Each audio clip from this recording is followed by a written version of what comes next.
MPPSC prelims 2026 के लिए हम प्रीवियस ईयर पेपर को सॉल्व कर रहे हैं। इसमें आज हम MPPSC प्रीलिम्स 2023 का फर्स्ट पेपर सॉल्व करेंगे। फर्स्ट क्वेश्चन है, निम्नलिखित में से कौन सा कृषि पद्धतियों का सही क्रम है। निम्नलिखित में से कौन सा कृषि पद्धतियों का सही क्रम है। पहला, मिट्टी तैयार करना, सिंचाई करना, बुआई, कटाई। सेकंड है मिट्टी तैयार करना, फिर बुआई, सिंचाई, फिर कटाई। तो सबसे पहले हम कृषि पद्धति के लिए सबसे पहले मिट्टी को तैयार करते हैं, फिर उसमें बीज को बोएंगे, फिर उसमें पानी से सिंचाई करेंगे और फिर कटाई करेंगे। तो हमारा ऑप्शन है फर्स्ट का बी। क्या आंसर सही है हमारा? फर्स्ट का बी आंसर सही है।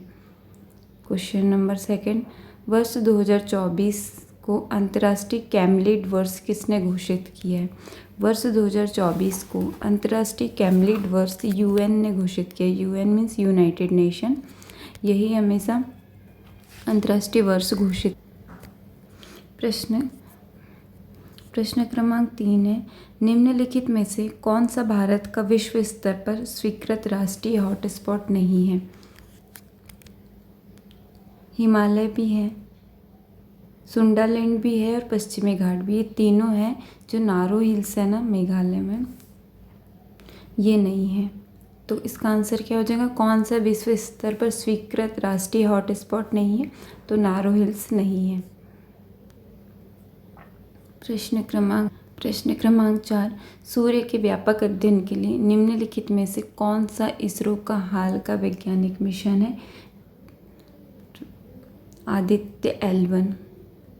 प्रश्न क्रमांक 4 का आंसर है ए, आदित्य L1। ये भारत का पहला सूर्य मिशन है। ये भारत का पहला सूर्य मिशन है। तो इसरो ने इसे स्टार्ट किया है और इसका आदित्य L1 सूर्य के अध्ययन के लिए इसरो ने।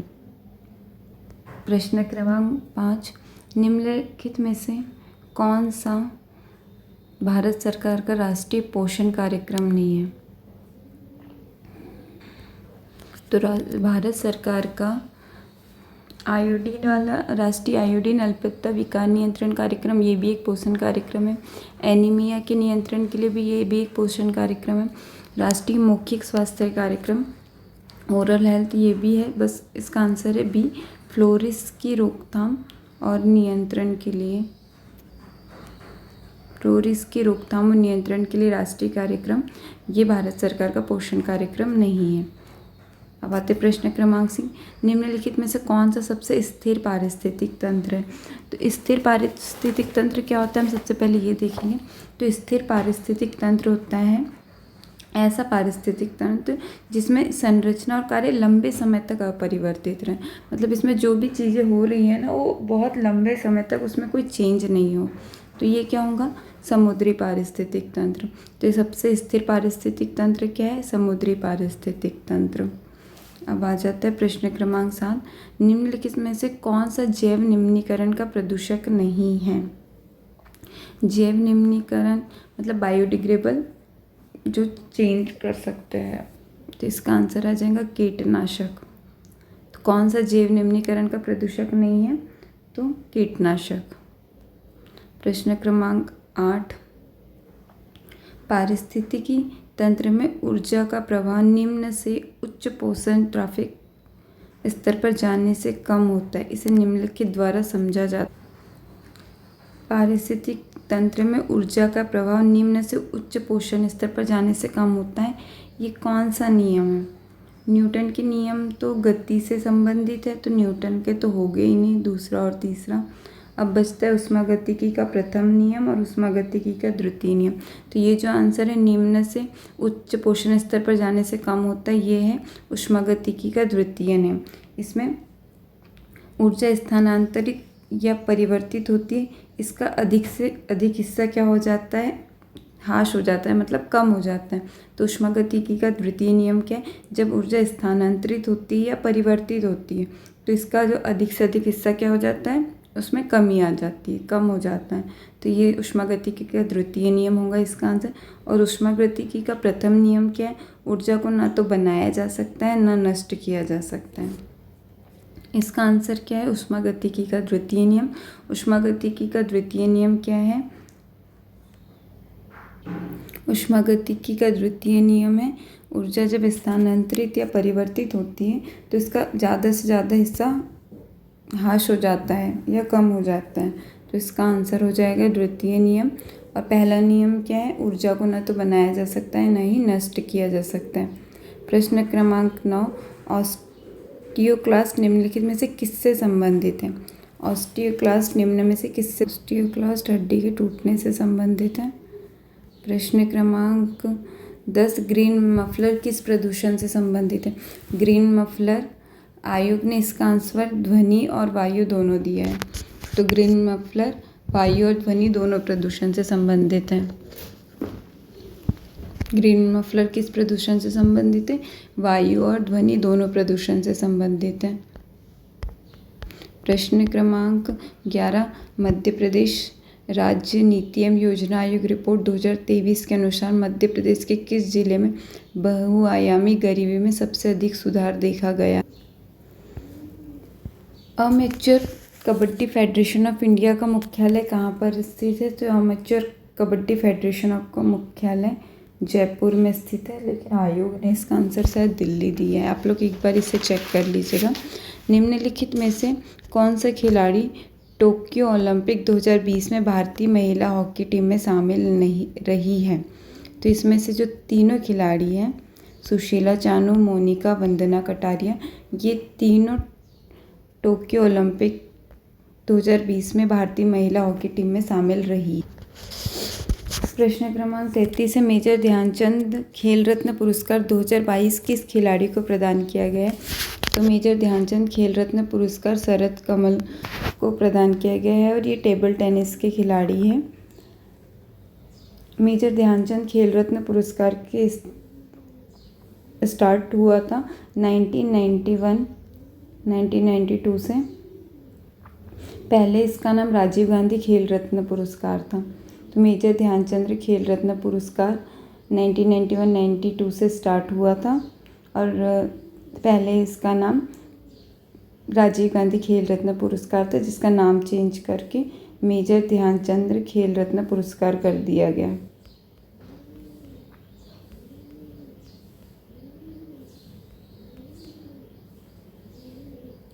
और शरद कमल टेबल टेनिस के खिलाड़ी हैं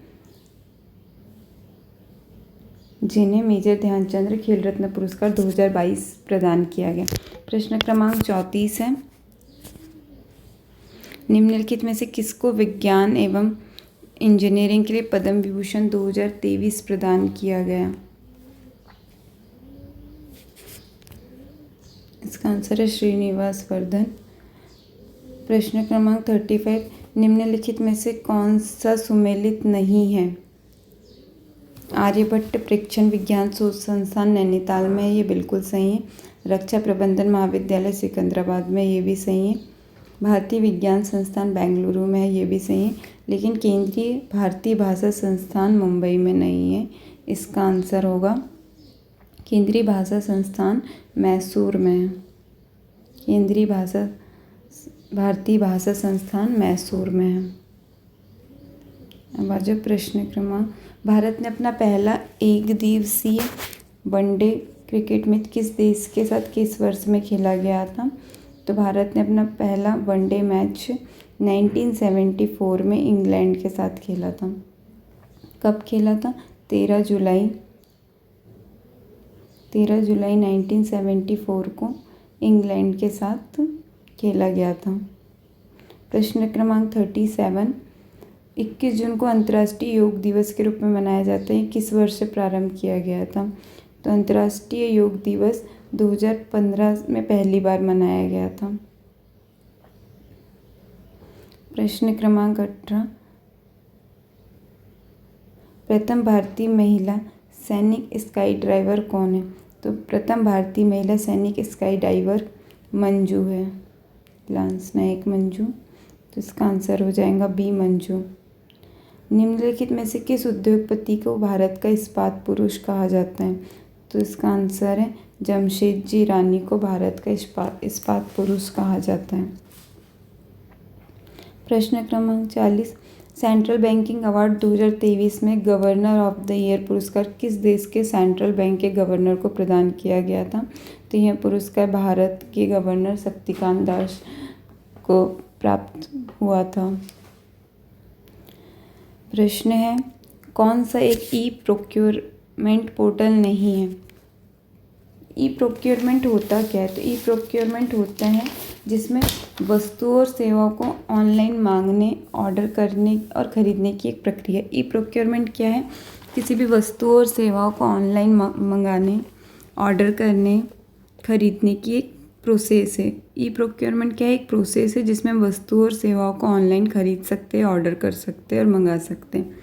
तो इसमें से हमें बताना है कि कौन सा ई प्रोक्योरमेंट पोर्टल नहीं है। और ई प्रोक्योरमेंट एक B2B है। B2B means business to business. तो इसका आंसर हो जाएगा MP online. MP online e procurement portal नहीं है।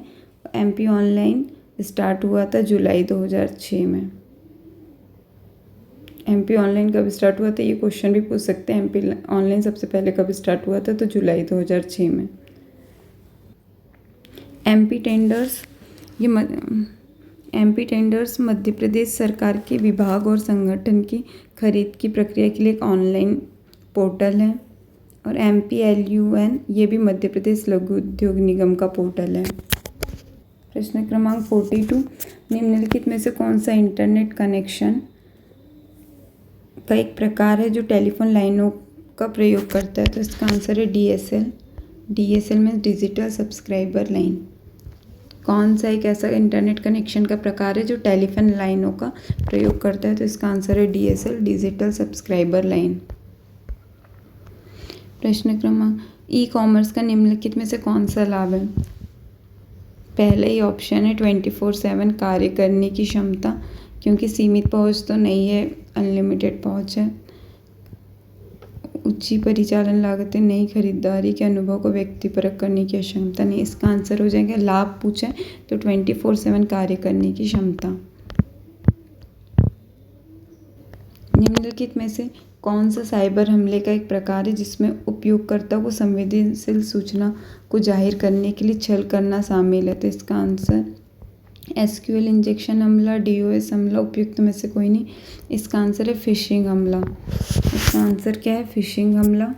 फिशिंग अटैक में क्या होता है? ईमेल के माध्यम से संवेदनशील सूचनाएं कनेक्ट करते हैं, तो फिशिंग हमला इसका आंसर हो जाएगा। साइबर सुरक्षा में एक फायरवॉल का क्या उद्देश्य है? साइबर सुरक्षा में फायरवॉल है नेटवर्क की अनाधिकृत पहुंच का अवरुद्ध करना। फायरवॉल क्या होता है? हमारे नेटवर्क को जो अनवांटेड एक्सेस है उससे बचाता है। फायरवॉल का क्या उद्देश्य है? एक नेटवर्क की अनाधिकृत पहुंच का अवरुद्ध करना। B। प्रश्न क्रमांक 46 है, फ्लिपकार्ट, अलीबाबा, अमेज़न किसके उदाहरण? तो आयोग ने इसके 2 ऑप्शन दिए थे, B2C और B2B, मतलब बिजनेस टू कंज्यूमर और बिजनेस टू बिजनेस।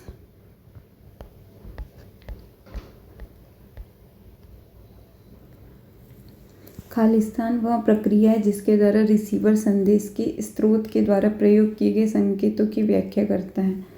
तो हम इसके ऑप्शन इंग्लिश में देख लेते हैं। लिस्टिंग नहीं, डिकोडिंग, एनकोडिंग, लिसनिंग। तो इसका आंसर हो जाएगा डिकोडिंग। क्या है? खालिस्तान वह प्रक्रिया है जिसके द्वारा रिसीवर संदेश के स्रोत के द्वारा प्रयोग किए गए संकेतों की व्याख्या करते हैं। तो इसका आंसर आएगा B, संकेतन, मतलब डिकोडिंग। डिकोडिंग। प्रश्न क्रमांक 48 है, निम्नलिखित में से कौन सा वेब ब्राउज़र नहीं है? तो इंटरनेट एक्सप्लोरर भी है, मोजिला फायरफॉक्स भी है, गूगल क्रोम भी है। तो इसमें कौन सा वेब ब्राउज़र नहीं है? तो इसका आंसर हो जाएगा याहू, क्योंकि याहू एक सर्च इंजन है। याहू क्या एक सर्च इंजन है। प्रश्न क्रमांक 49, ChatGPT का विकास किसके द्वारा किया गया था? तो ChatGPT का विकास OpenAI के द्वारा किया गया था। किसके द्वारा किया गया था? OpenAI के द्वारा। प्रश्न क्रमांक 50 है, दूसरी पीढ़ी के कंप्यूटरों में कौन सा इलेक्ट्रॉनिक उपकरण का प्रयोग किया गया है, तो दूसरी पीढ़ी के कंप्यूटरों में ट्रांजिस्टर का यूज़ किया गया है और फर्स्ट पीढ़ी के कंप्यूटरों में वैक्यूम ट्यूब का यूज़ किया गया है। दूसरे सेकंड जनरेशन कंप्यूटर में ट्रांजिस्टर का यूज़ किया गया है, फर्स्ट जनरेशन कंप्यूटर में वैक्यूम ट्यूब का यूज़ किया गया है। किस अधिवेशन में कांग्रेस नरम एवं गरम दल में विभाजित हो गई थी? तो इसका आंसर है सूरत अधिवेशन में। तो किस अधिवेशन में कांग्रेस नरम दल और गरम दल में विभाजित हो गई थी? आंसर है सूरत अधिवेशन में। प्रश्न क्रमांक 62 है, वर्ष 1948 में बुंदेलखंड एवं बघेलखंड को जोड़कर कौन सा प्रदेश अस्तित्व में आया? तो विंध्य प्रदेश अस्तित्व में आया था। बुंदेलखंड और बघेलखंड को जोड़कर विंध्य प्रदेश बनाया गया था।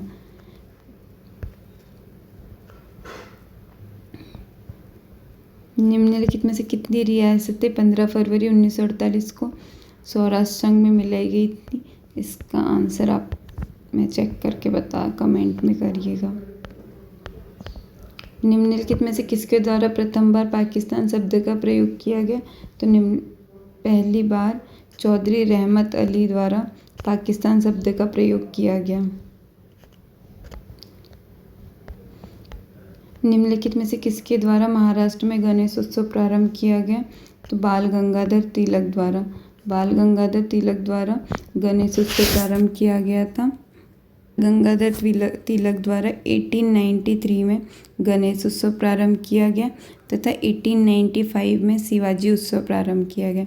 तो महाराष्ट्र में गणेश उत्सव प्रारंभ किसने किया गया था? बाल गंगाधर तिलक ने। कब किया था? 1893 में। और 1895 में शिवाजी उत्सव प्रारंभ किया गया था। बाल गंगाधर तिलक ने 2 पत्र भी प्रकाशित किए थे, केसरी और मराठा, और बाल गंगाधर तिलक ने ही 1916 में होम रूल लीग की भी स्थापना की थी। तो गणेश उत्सव किसने प्रारंभ किया था? बाल गंगाधर तिलक ने। कब प्रारंभ किया था? 1893 में। 1895 में शिवाजी उत्सव प्रारंभ किया और 2 पत्र प्रकाशित किए, केसरी और मराठा। 1916 में होम रूल लीग की भी स्थापना। नादिर शाह ने भारत पर आक्रमण कब किया था? तो नादिर शाह ने भारत पर आक्रमण 1739 में किया था। कब किया था? 1739 में। किस वर्ष लॉर्ड विलियम बेंटिक द्वारा प्रेस की स्वतंत्रता प्रदान की गई थी?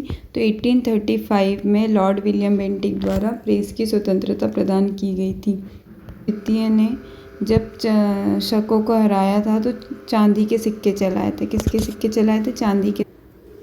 निम्नलिखित में से मध्य प्रदेश की कौन सी नदी है जो 3 राज्यों में प्रवाहित होती है?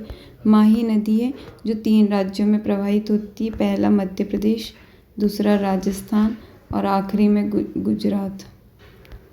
मध्य प्रदेश के धार जिले से माही नदी का उद्गम हुआ है और यह MP, राजस्थान और गुजरात 3 जिलों में प्रवाहित होती है।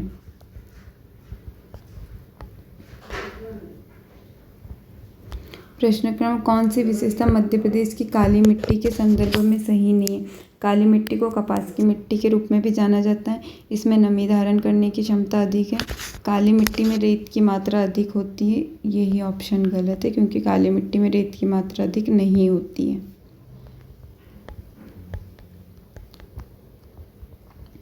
प्रश्न क्रमांक 74 है, पूर्णा नदी किसकी सहायक नदी है? पूर्णा नदी ताप्ती नदी की सहायक नदी है। ताप्ती नदी का उद्गम मध्य प्रदेश के बैतूल जिले से के मुल्ताई तहसील से है। पूर्णा नदी किसकी सहायक नदी है? ताप्ती नदी की सहायक नदी है। ताप्ती नदी का उद्गम मध्य प्रदेश के मुल्ताई तहसील से है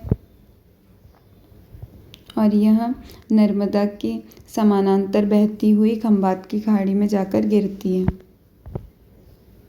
नर्मदा नदी मध्य प्रदेश की सबसे बड़ी नदी है और इसका उद्गम अमरकंटक अनिपुर से हुआ है। बीजागढ़ की पहाड़ी निम्नलिखित में से किस पर्वत श्रेणी में स्थित है? बीजागढ़ की पहाड़ी सतपुड़ा श्रेणी में स्थित है और यह MP में यहाँ लास्ट में पश्चिमी भाग में पाई जाती है।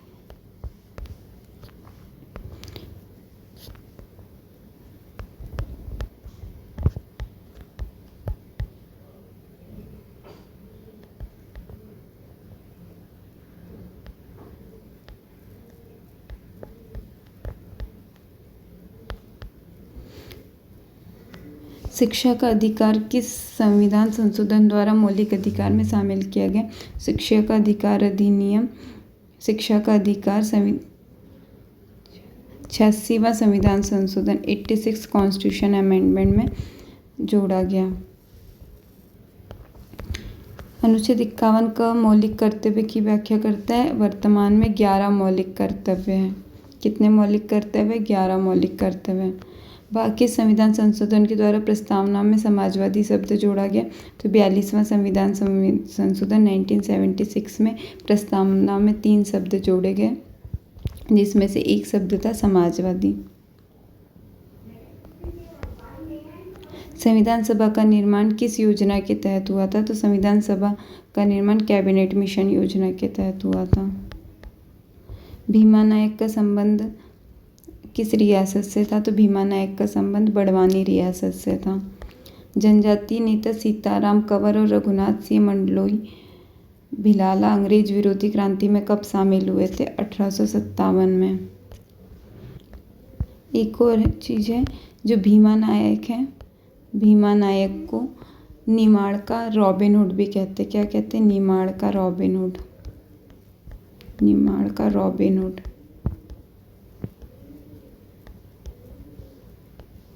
भीमा नायक को निमाड़ का रॉबिन हुड भी कहते हैं।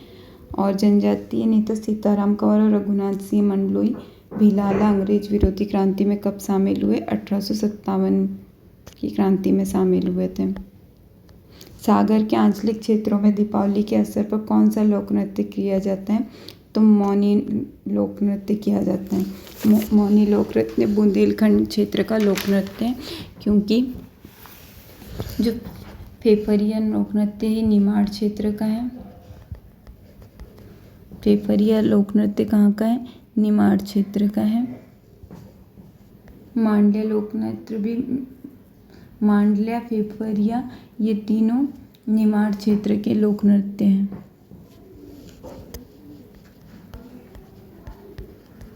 चित्रकूट धार्मिक स्थल को किस अन्य नाम से भी जाना जाता है? चित्रकूट धार्मिक स्थल को ब्रह्मपुरी के नाम से भी जाना जाता है।